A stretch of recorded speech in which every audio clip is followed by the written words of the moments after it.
I'm back, and we're recording this on Father's Day. I am a dog father, so my dogs are sitting downstairs waiting for me to spend Father's Day with them. Fortunately, they have something for me, I think. The context of maybe sloppy licks or warm cuddlies, but unfortunately, they're not going to take me out for dinner, so I'm on my own. Anyways, welcome to another episode of Collector's Christmas, and I'm Carl Choi, the publisher and co-founder of 24/7 Comics. This is episode 2, and why it's very important is because I have decided to talk about 24/7 Comics. So welcome, episode 2 of Collector's Christmas.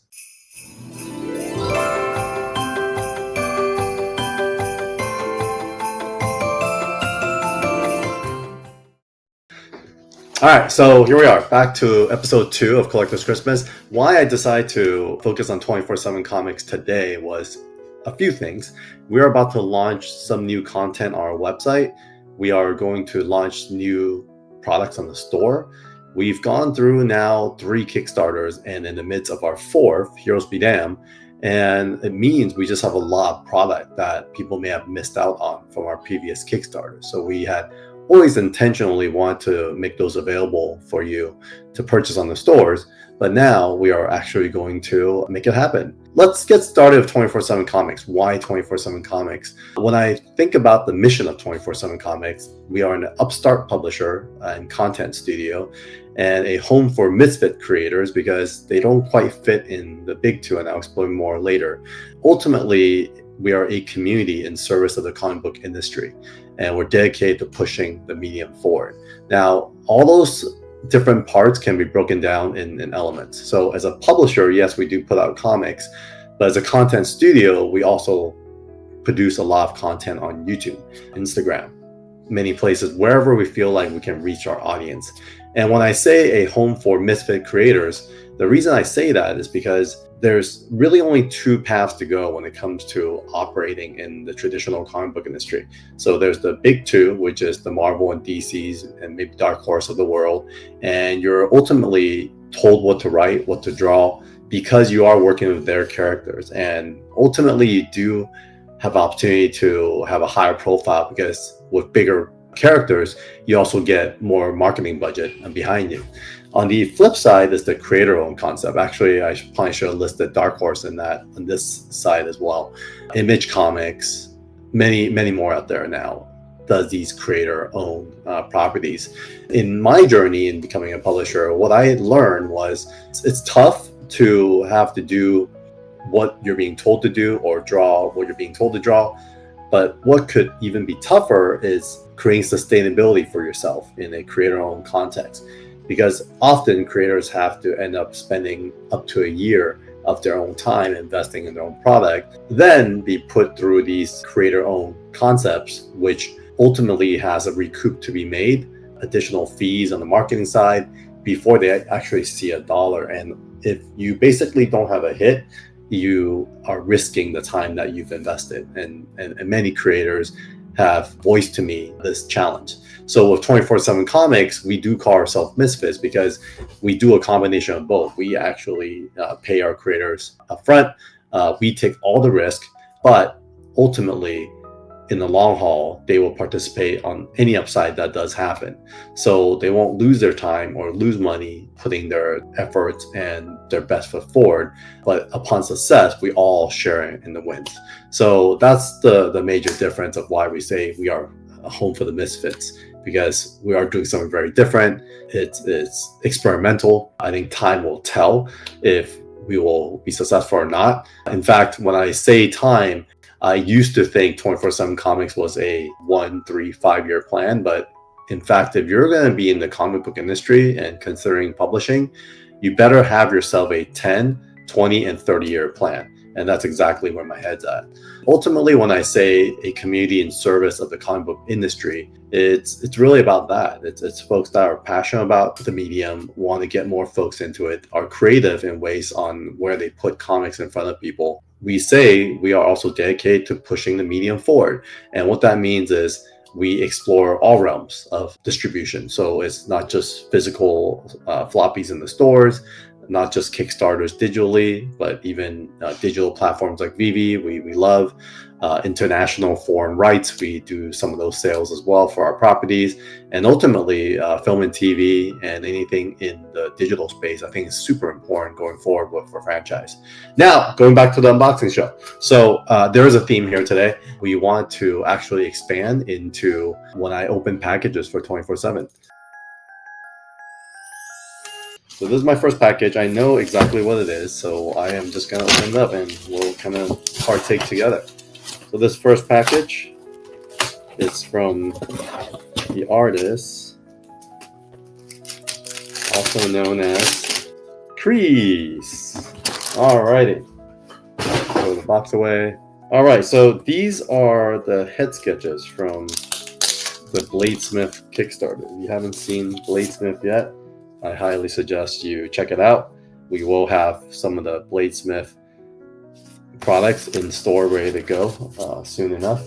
But one of the tiers was these head sketches. And so the way it works is it gets shipped to me. The request comes in, CREEES fulfills them, and then they get shipped to me. And what I do is then I pair up with whoever ordered it, and I will ship it out.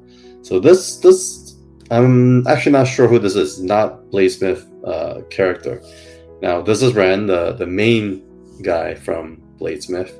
He is the lead, and I love this head sketch. This clean. BLADESMYTH I'll share more later, but it's an amazing story. Oh, this is what's her name? She's the Asian Harley Quinn girl. Come to me soon. I don't know who she is either, but I think Tank Girl, I'm guessing. Oh, nice. We got Venom in the house as well. Of course, Black Cat. Everyone wants Black Cat. All right, Star Wars, Ashoka, I believe. And this one, I don't know who this is. It's like Captain America without the mask. Okay. This is Storm. Nice. That's a nice Storm. I like that. And then, of course, Doom himself. So there we go. That's one of the reward tiers of BLADESMYTH. I love seeing these. Original art is the best thing on earth. I actually feel like people need to learn to collect more art because it's what it's all about.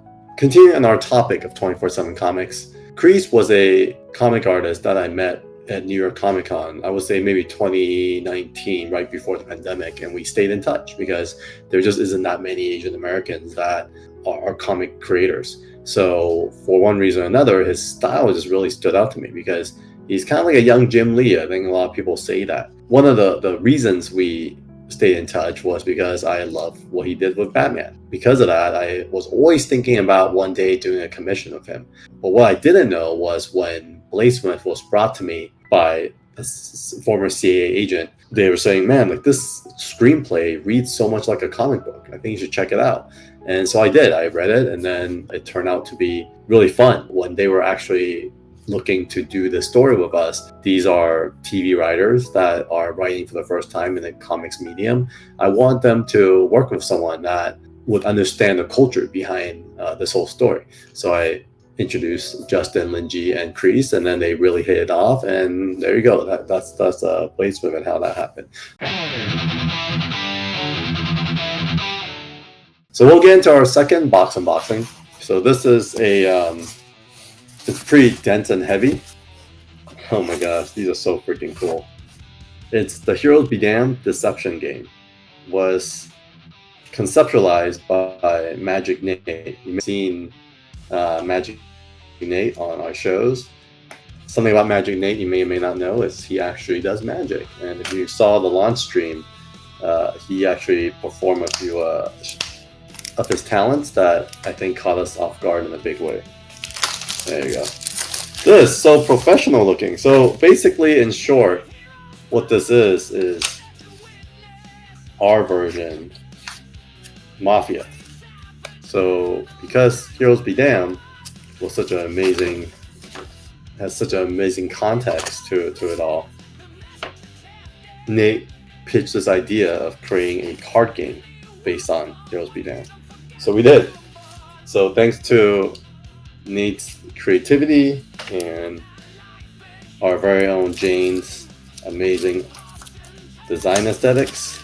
We have this card set that's available as an add-on as part of the Kickstarter. I'm also going to probably bring some of these to Heroes Con.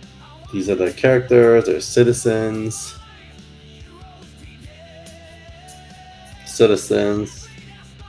Violent, Viceroy, Mystic, Victory. These are some of the main characters of Heroes Be Damned.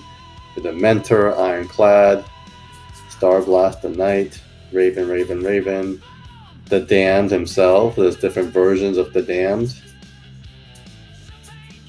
This is so cool. I can't wait to play it. It's weird because you see the designs, but when you actually hold it in hand, these cards are so freaking cool. So if you haven't backed the Heroes Be Damned Kickstarter yet, please do that now. Check out the link in our details below and get your hands on one of these Heroes Be Damned Deception game. Voila. Going back to 24/7 Comics as a journey, I want to share more about my personal journey, because for me, it began in 1986 when I immigrated to America. I didn't know the language, I had ADHD, I was dyslexic, basically was put into special education and really couldn't absorb the culture of the language. Spent a lot of time by myself, didn't have a lot of friends. So it wasn't until my cousin brought a stack of comics over that I ended up falling in love with comics. And through comics was really where I found community, because every week, new comic book day, my mom would drop me off to the store. She'll give me like $5, but what she didn't know was I was keeping the $10, the $2 per day lunch money. Yes, kids, that's how much lunch cost back in the day, to buy more comics. So I would have a budget of $15 for comics. What I would do is just eat leftovers from friends. So if they didn't want their apple, eat their apple. They didn't want their fries, I eat their fries. I was hanging out at the comic book shop so much, I ended up finding myself working at this store called Wall to Wall Comics in Torrance, California. For me, that was a dream come true, because I literally had a job where I could now just read comics all day. And I did. I read everything that came in. So this was the 90s. One of the things that did happen was people started speculating in a pretty big way. And what I didn't know was I was also reading all the previews. I was giving out so much information to buyers and speculators that on new comic book days and even throughout the week, people would come in just to talk to me about what was on previews, because those weren't largely distributed and people wanted to know what was coming next, key appearances or whatnot was happening. So I kind of became this walking previews guide, and it actually provided a lot of value for the store. What happened then, though, was because obviously the whole boom happened, I don't think our store was actually adequately prepared to sustain that. So when the momentum went out, there wasn't a job for me anymore. And that's also at the same time where I found Cars and Girls. What that led me to was a career in nightlife. I worked in promotions for many years.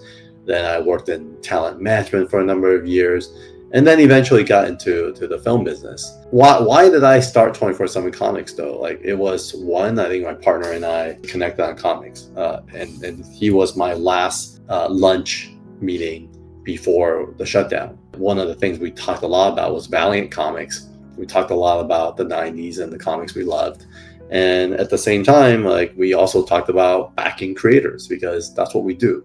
When you venture into film, TV, or even comics, it's really backing the creators and their vision and what they're trying to accomplish. What we're here to do is really just package them and surround them with all the best people possible to realize the vision they're trying to reach. Initially, we were just trying to find some IP that we could back and perhaps adapt into other mediums. One of the first creators was Justin Jordan. He was very open to the idea because he sees it. He sees that there's major shifts in the industry. Some of the business models aren't working anymore. He wanted to look for something else. And he had taken so much notes on what's out there. Him and I spent a lot of time talking, brainstorming, and I would run ideas by him. He'll run ideas by me. And we created this whole partnership publishing that I explained earlier in the video. This idea where we take the risk and we do work with them on the long haul and let the creators lead creatively, But what we do is we control the IP to help elevate it into other pieces and adaptations, franchises. 2020 came around. Obviously, it was a big year for us. I actually caught COVID through my wife. She worked in the ER for about 13 years. She didn't catch it there. She caught her new job, which was a med spa, and someone just had to get their Botox and decided to bring COVID into the office. Basically told them they didn't have COVID and gave it to my wife, and my wife gave it to me. Hit me really hard. I was basically out for 2 months. What was really sad was at the time, I was also helping Sean Chen, who's become a friend over the years because we both worked in advertising, launch his book through this imprint called Next Chapter. And it was toy experimental. We called this book The Wingman. And why we published it was I just loved the long conversation we would have on like the background as to what he was thinking about when writing this comic that was originally published on his Instagram over the pandemic and had grown his followers dramatically. And so I'm a process junkie. So I said, let's put a book out that actually talks about your process in writing your first story. And so we did. I missed the launch because I was sick. I was deadly sick. My wife had to drive me to the hospital thinking I was going to die. Thank God to the ER nurse. Her friends at the ER gave us a bunch of materials to bring home, and she nursed me back to health. And when I was coming back to health, I was probably about 21 pounds lighter than I am now. I think it was 26 pounds I was lighter than now, so about 160. So I was a bit of a skeleton. And what was crazy was I kept thinking about comics, and I started pulling out old books, going online, and I started reading comics again. There was just something calling me to have to do this. Formulaically, I also know that I would do it differently. As an entrepreneur that's worked in many segments of entertainment, I would approach this differently. Throughout the course of my recovery, I reached out to a lot of creators, folks that I've collected art from, bought art from, have done commissions from, or have just come across as friends in different realms of the industry.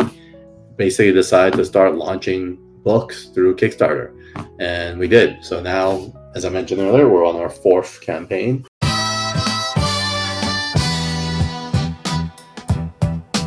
And that calls for our 3rd and last unboxing. All right, boom. What we have here. So what we have here are the Zero Ghost variant covers. So these are really special to me because I love all 3 of these artists. This one first, let's go with Mannix. Mannix, he is a Filipino artist based in the Philippines, but it's kind of like the modern Fred Hembeck of our time.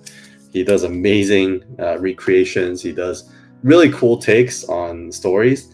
And when I think about Zero Ghosts, it's a really special book to me because this is also the first book that we started working with Justin Jordan on. It took many years to come to life because we actually had to shift out some creator team members, which I could talk more about later. It's really our version of John Wick meets Hannah meets Big Trouble in Little China, because there's this magical element of it all. This is Joe Benitez. He is known for his work on The Darkness and Witchblade. He also has Lady Mechanica, which is amazing. And then we're all big fans of Mr. J. Lee. I'll be recording a little commercial for each of these books later, but I will now go to the next box. So speaking of Zero Ghosts, here they are. We have Zero Ghost number 1, and these are all wraparound covers. I always love wraparound covers growing up. Ensure our creators do the same. So this one's Zero Ghost number 2, Zero Ghost number 3. It looks like the lady from Matrix.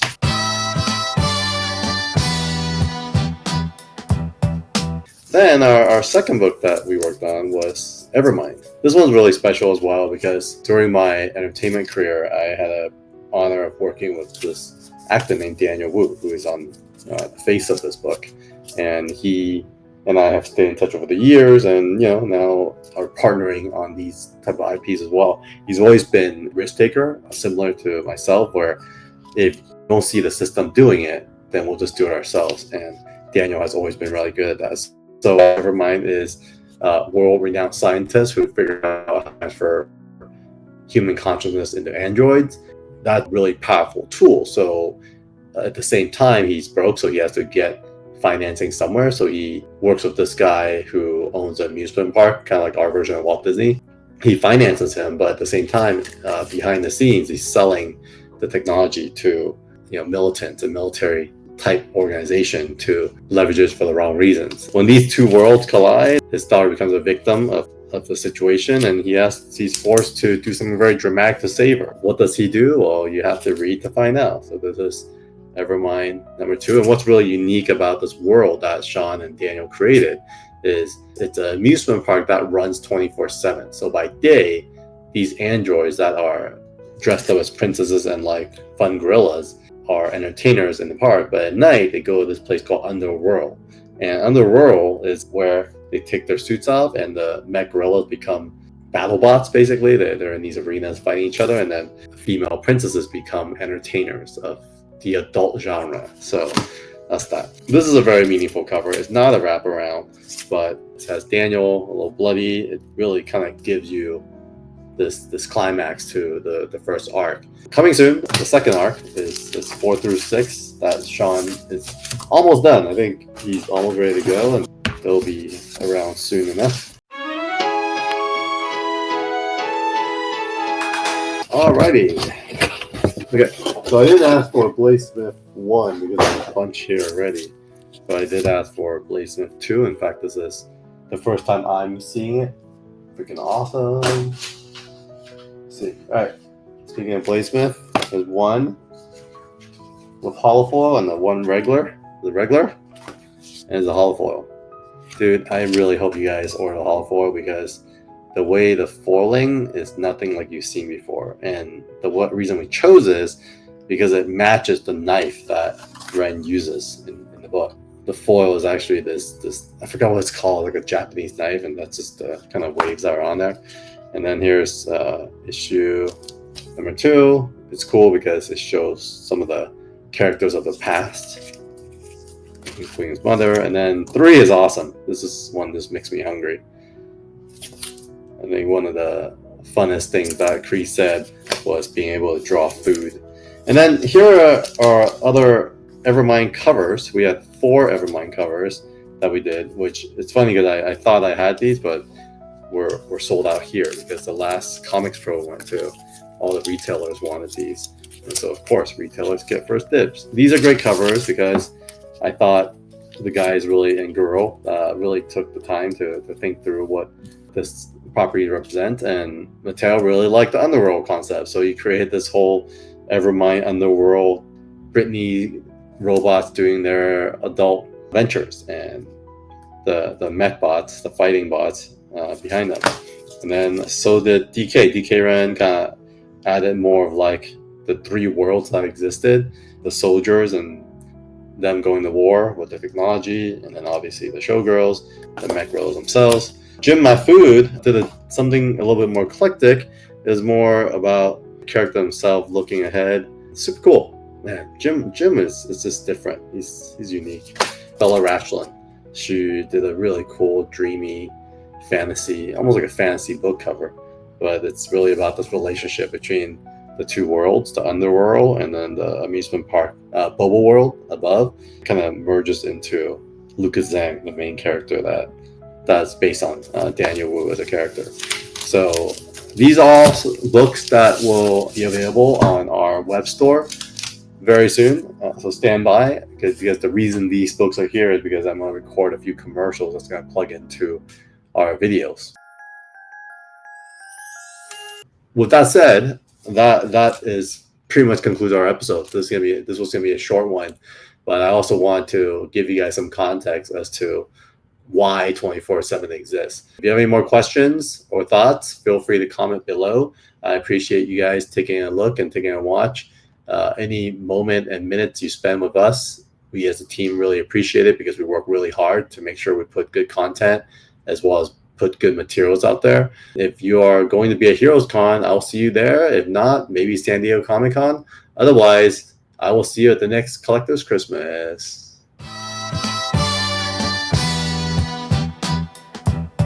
Yo, 24/7 ink on the page. Heroes and villains in an endless rage. Panels like bars, every frame a stage. Comics the gospel, we break the cage.